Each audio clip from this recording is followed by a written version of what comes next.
예, 여러분 안녕하십니까? 샘킴 프리칭 미션입니다. 오늘은 지난주에 말씀드린 것처럼 창세기 17장 22절을 가지고 세 번째로 설교하도록 하겠어요. 뭐 본문은 거기로 잡았고 조금 이렇게 확대해서 여러 가지 말씀을 좀 끌어다가 말씀을 전할까 생각합니다. 본문을 읽지 않아도 될 것 같고요. 말씀의 제목은 나도 웃을 것이다. 네, 뭐 이렇게 정해 봤습니다. 그래서 여러분 한번 말씀 속으로 같이 들어가 보시죠. 지난 주일에 이제 하나님의 말씀과 우리 삶의 실제가 다를 때 어떻게 할 거냐. 마지막 말은 하나님이 하시도록 하자 이런 얘기를 했어요. 그래서 마지막 말을 하나님이 하시도록 하는 것은 그분을 신뢰하는 거다. 그래서 우리가 어떤 일이 생기거나 뭐 사안이 일어났을 때 그 일을 볼 것이 아니라 하나님을 신뢰하고 하나님을 보자 뭐 이런 얘기를 제가 했어요.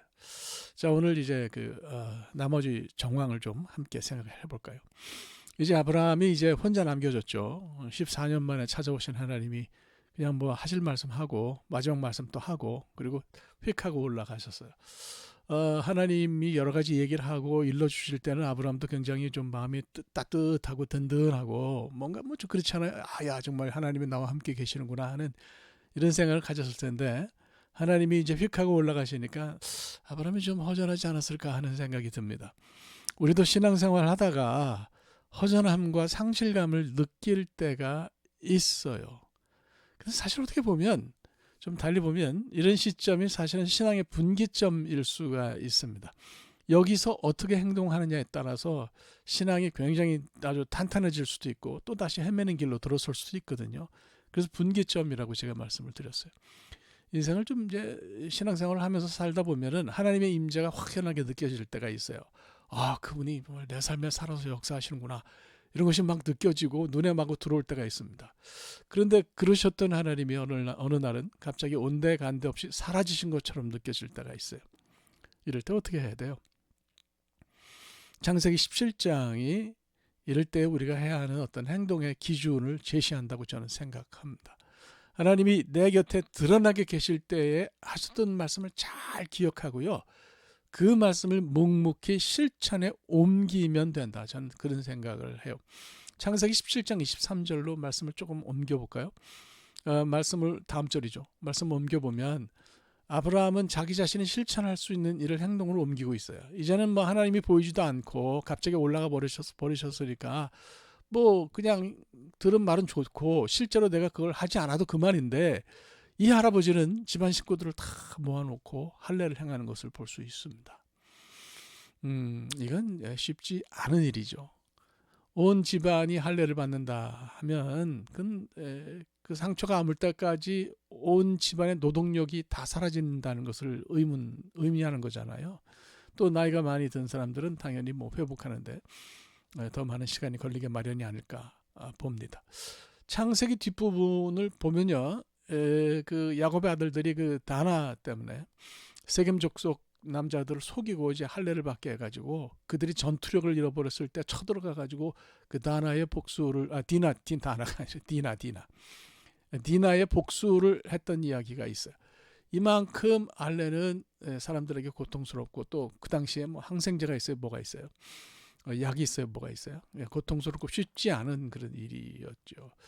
근데 이제 아브라함은 온 모든 식솔들과 함께 그 일을 실천했던 것을 볼 수가 있는 거죠. 제가 이해할 때 이 실천이 참으로 위대합니다. 왜냐하면 뭐 하나님 보시는 앞에서 하는 거야 뭐 잘 보이기 위해서 할 수 있죠. 그래서 어떤 그런 의도를 가지고 행할 수도 있는데 그게 아니고 그분이 일단 떠나가신 시점에서 보이지 않는 시점에서 없는 시점에서 실천으로 행동으로 이것을 옮긴 것이기 때문에 참 위대합니다. 뭐 사람들이 대부분 그렇죠. 뭐 저를 포함해서 다른 사람들이 쳐다볼 때는 그냥 뭔가 좀 열심히 하려고 하지만 그 리더십이 없을 때도 그렇게 할 수 있는지는 그렇게 하는 사람이 있다 그러면 정말 훌륭한 사람이고 그렇게 하는 실천은 위대한 실천이라고 생각합니다. 그래서 아브라함은 하나님이 계시지 않는 공백을 자기 자신의 실천으로 메꾼 것을 우리가 발견합니다. 우리 삶에서 하나님이 떠나신 것처럼 느껴지면 뭐 내가 느끼는 거죠. 실제로 하나님 떠나신다는 것보다. 그럼 어떻게 해야 되겠습니까? 이럴 때 말씀드린 것처럼 우리는 하나님이 우리에게 말씀하신 것을 실천하는 시간을 가질 수 있습니다. 내게 하신 말씀 선한 일, 내가 하셨던 선한 일 이런 것들을 기억하고 그 가운데서 우리가 실천할 수 있는 부분을 찾아가지고 행하는 것이 살아지신 하나님과 연결되는 유일한 방법이라고 생각해요. 이게 어떻게 가능할까요? 하나님이 보이지 않을 때에 그분 말씀대로 실천하는 것이 어떻게 가능할까요? 당연히 억지로 되는 일이 아니죠. 이거는 우리에게 소망이 있으면 가능해요. 말씀을 조금 뒤로 밀어가지고 창세기 18장 22절과 본문을 연결을 해보면 재미있을 것 같습니다. 부부가 닮았어요. 웃음과 가까웠어요. 창세기 17장에서는 하나님이 이름을 바꾸라 하시고 아브라함의 아내 사라에게 자손이 있을 거라고 그러시니까 아브라함이 웃었습니다. 내가 곧 100살인데 내 마누라는 90살이요. 뭐 이렇게 이제 이야기하고 웃었잖아요. 창세기 18장에 가도 비슷한 일이 반복이 돼요. 이번에는 아브라함이 아닌 사라가 웃었습니다. 장막 뒤에 숨어서 하나님의 천사와 아브라함이 주고 만든 말을 듣다가 뭐 이렇게 늙었는데 그러면서 이제 웃은 거죠. 창세기 17장과 18장에 기록된 이들 부부의 웃음은 언급한 것처럼 긍정적인 것이 아니었습니다. 예라고 하기도 그렇고 예라고 하기엔 너무 늙었잖아요. 또 아니라고 하기에도 그건 하나님이 말씀하셨는데 어떻게 아니라고 그래요? 그럼 멋쩍은 상황에서 나오는 웃음이라고 해야 옳지요. 임마누엘 칸트, 우리가 잘 아는 임마누엘 칸트가 그런 얘기를 했어요. 큰 기대가 소소하고 작은 것으로 축소될 때 웃음이 터진다. 큰 것을 기대했다가 작은 게 오면은 나도 모르게 웃음이 터진다는 얘기죠. 허버트 스펜서라는 분을 아세요? 이분도 학자인데 이분도 이런 얘기를 했어요. 의식이 굉장한 일에서 사소한 일로 불시에 전이할 때 감정과 감각이 신체 웃음, 즉 신체 운동, 즉 웃음을 발생한다. 이게 다 같은 얘기예요. 뭔가 엄청난 것이 생길 거란 거 확 뭐 이제 기대하고 있는데 이것이 사소한 것으로 이게 갑자기 확 이렇게 달라지면 변하면 그때 이제 어이가 없어서 웃음이 나오는 거죠. 글쎄 뭐 백세난 부부가 아이를 낳을 것이라니까 뭐 이 사람들이 기대했던 것이 일시 무너졌든지 아니면 뭐 전혀 와닿지 않는 말이니까 웃었는지 모르겠어요. 어쨌거나 이런 설명이 웃음이 터진 이유로 합당할는지 모르겠어요. 자, 뭐 웃긴 웃었는데 그 다음에 아브라함과 사라가 보이는 행동은 이건 정말 믿음에 관한 것이었어요. 웃는 거는 뭐 그럴 수 있다고 봐요. 우리도 그렇게 어이없어서 웃지 않습니까? 하나님이 뭐 우리에게 뭘 약속하실 때 그런 일이 정말 이루어지겠어요. 그리고 이제 웃을 수도 있는데 그 다음에 행동이 신앙적인 것이면 저는 괜찮다고 생각합니다. 아브라함은 하나님이 사라지신 다음에 소망을 버리지를 않고요. 웃기는 웃었지만 그러나 행동은 달랐어요. 그래서 다시 오시마 하신 그 약속을 믿고 주신 말씀을 묵묵하게 실천했습니다. 결과가 뭐냐? 훨씬 더 뒤에 있는 말씀을 끌어당겨 보면 21장 6절을 보면 사라가 하나님이 자기를 웃게 하셨다고 고백합니다. 사라가 이르되 하나님이 나를 웃게 하시니 듣는 자가 다 나와 함께 웃으리로다. 이 웃음은 이전의 웃음과는 다른 것이죠. 기쁨에 가득 찬 것이었습니다. 수준 높은 정말 대단한 수용성을 가지고 하나님의 말씀을 받은 아브라함과 사라에게 마침내 아들을 낳는 날이 왔습니다. 이들 부부가 이제 아브라함이 100살 때 품에 안은 아들의 이름이 이츠하크였어요. 이삭이죠. 이삭.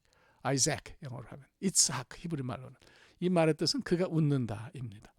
도대체 이 말에서 주어는 누구일까요? 문법적으로 얘기하면 남성 3인칭 단수인데요. 구체적으로 알 수가 없어요. 왜냐하면 사라가 주어를 밝히지 않았기 때문입니다. 그 주어는 하나님도 될 수 있고 이삭 자신도 될 수 있고 아브라함이 될 수도 있고 심지어는 그 일을 지켜본 모든 사람도 다 그 주어가 될 수 있어요. 실제로 사라는 다 나와 함께 웃으리로다. 콜 하쇼메아 이츠학 리. 무슨 얘기입니까? 모든 사람이 다 나와 함께 웃을 것이다. 그래서 콜이라고 하는 이 표현은 모든 사람을 가리키는 거거든요. 사라가 기쁨 가운데서 던진 말이 모든 사람이 웃는다는 거죠. 주어가 누가 됐든 무슨 상관이겠어요. 소망이 이루어지고 믿음이 사실로 증명되면 그것으로 족하다고 생각합니다. 말씀 전체를 볼 때 정말로 중요한 것이 있습니다.